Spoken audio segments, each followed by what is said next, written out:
Good morning, everyone. Good morning. Thank you so much for being here. Our goal is to record several good takes so that this small 11-piece orchestra will sound like a 60-piece orchestra when we mix it all together. And if this is as successful as your tuning sounds, we'll be in very good shape.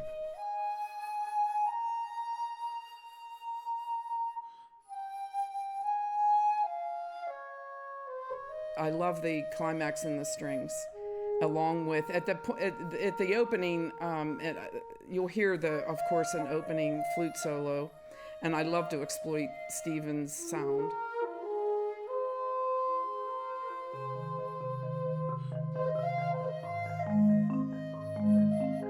And then the marimba sneaks in underneath, and I just like the sound.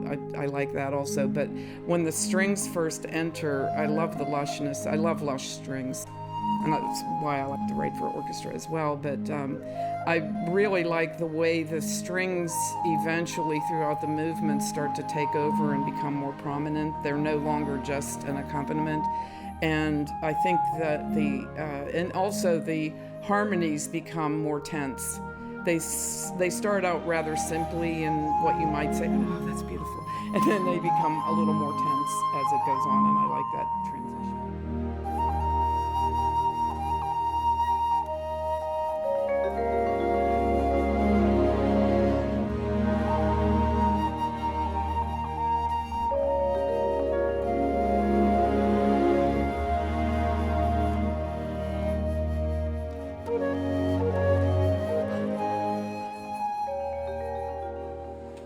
Good. Unless you want to do it again, I'm okay with that. One take, Stephen. Just kidding. All right? I think so. Stephen, I've written several pieces for him, and he is very similar to me. We love, traditional music. Of course, he's one of the best Baroque flutists in the country, in the world. And yet he likes to try new things, and that's exactly where my head is. And he had bought an effects processor, and he said, you got to come over and listen to this thing. And he just started to show me a bunch of different things it could do.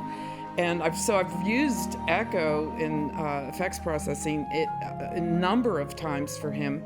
And basically what it sounds like, it's almost like a traditional offstage trumpet.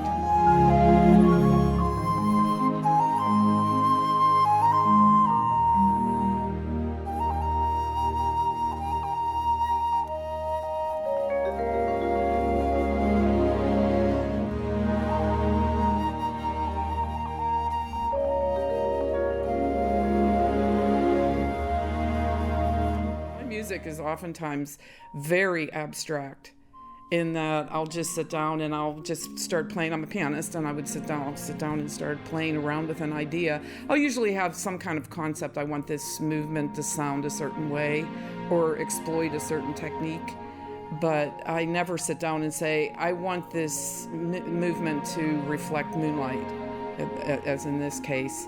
A lot of times I'll tap in on my husband, who's a poet, and I'll tap in on him and I'll say, what does this remind you of? Because a lot of times the music is just it doesn't sound like abstract music. It doesn't sound like Sonata No. 1 or String Quartet No. 1. It sounds a little more like there is probably a picture going on with it, or a motivation other than just pure music.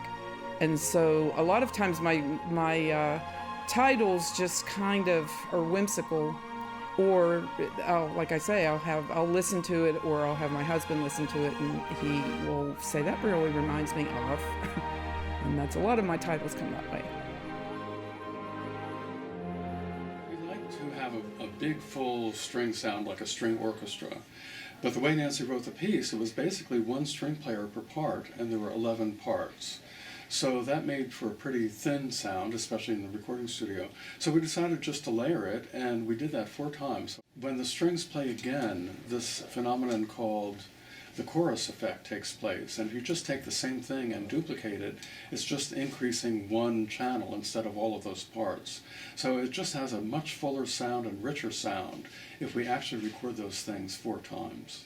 So instead of a string ensemble of 11 pieces, we had a string ensemble of 44.